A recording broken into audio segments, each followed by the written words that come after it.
참 지긋지긋하지 않나요? 부모님과 싸우는 것도, 연인, 배우자와 싸우는 것도, 감정의 소용돌이에 휘말리는 것도. 가까운 사이일수록 우리는 서로의 약점을 알기에 상대방의 방어 기제를 건드리면서 서로를 화나게 합니다.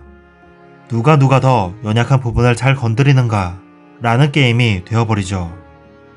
우리의 정신은 연약해서 큰 죄책감, 분노, 증오를 견디지 못합니다. 그래서 내 죄책감을 풀기 위해 남 탓을 하고, 분노를 조절하지 못해 애꿎은 사람에게 화풀이 하고, 증오를 감당하지 못해 흑백 논리에 빠져 혐오를 키웁니다. 극심한 감정을 감당할 수 없어 방어 기제를 쓴 것이죠.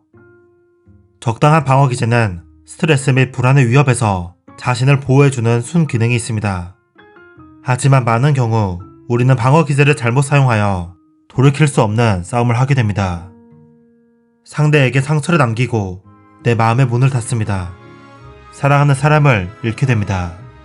마음의 문을 닫고 숨어버린 나에게를 통해 우리가 어떤 방어 기제를 사용하고 무엇을 조심해야 하는지 살펴보겠습니다. 예를 들어 남편이 퇴근하는 길에 하기로 약속했던 일을 잊어버렸다고 해봅시다. 그가 집으로 들어가자 아내는 세탁소에서 찾은 옷 어딨어? 라고 묻습니다. 남편은 잊어버렸다고 순순히 인정하고 사과합니다. 번번이 약속을 잊어버리는 그의 버릇에 여자는 넌더리를 내며 한숨을 쉽니다. 내일 내가 가서 찾아와야겠네. 안 그래도 할 일이 산더미인데. 남편은 갑자기 기분이 상해 발끈하며 아내에게 따집니다. 이깟 일로 왜 난리야? 그래 내가 잊어버렸어. 그게 대수야? 당신은 늘 그렇게 남의 흠만 잡지. 이런 대화를 나눈 적 있지 않나요? 처음에 남편은 책임을 시인하고 사과했습니다. 대부분의 사람들이 이런 상황에서 잘못을 인정할 수 있지만 그건 어디까지나 내 사과가 받아들여지고 책임을 벗어날 때의 이야기입니다.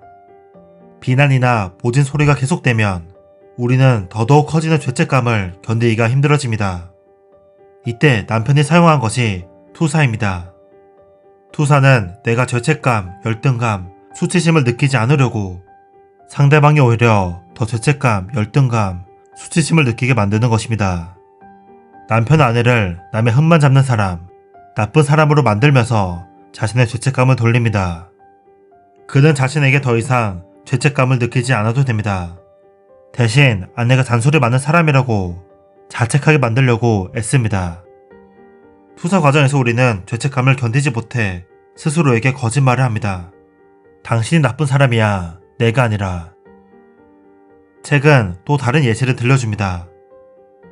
한밤중 갓난아기가 우는 소리에 아내가 깹니다. 벌써 세 번째입니다. 정신없이 자고 있는 남편을 보자 화가 치솟습니다. 자기는 푹 쉬고 내일 개운하게 일어나겠지만 난 피곤해 절어서 하루 종일 무거운 몸을 끌고 다녀야겠지.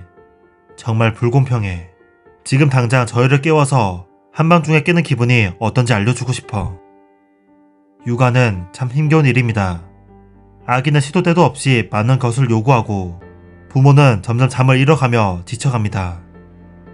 아무리 사랑하는 내 아이라도 어떨 때는 말을 듣지 않고 수면 부족에 시달리게 하는 아기가 조금 미울 때가 있습니다. 하지만 아이를 미워할 수는 없죠. 그래서 아내는 아이 대신 남편을 원망합니다. 방어 기제 중 하나인 전치를 사용한 것이죠. 어떤 한 사람 때문에 생긴 감정을 그 사람에게 풀면 안 될 것 같아서 또는 위험할 것 같아서 다른 사람에게 화살을 돌리는 것, 이것이 전치입니다. 남편은 어떨까요? 아버지가 된 것은 참 기쁘지만 아내의 애정은 모두 아이에게 가 있고 자신은 찬밥 신세이고 피곤한 건 자신도 마찬가지입니다. 그렇다고 고생하는 아내에게 화를 풀 수는 없으니 남편은 직장에서 화를 내기 시작합니다. 동료에게 짜증을 내고 문제가 생기며 격하게 반응합니다. 또 다른 전치가 일어난 것입니다. 부부는 너무 힘든 나머지 이제는 이성화라는 방어 기제로 자신의 감정을 숨깁니다. 이번 여름에 휴가를 내면 아내와 사이가 좋아지겠지. 승진을 하면 문제가 해결되겠지. 이상적인 무언가로 문제를 덮을 수 있다고 믿는 것입니다.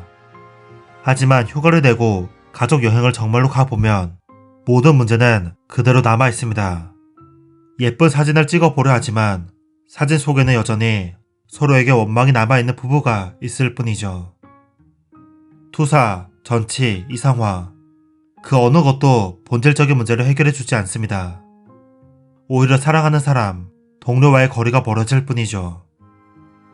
그래서 책 마음의 문을 닫고 숨어버린 나에게는 나에게 어떤 방어 기제가 있는지 찬찬히 살펴보라고 말합니다.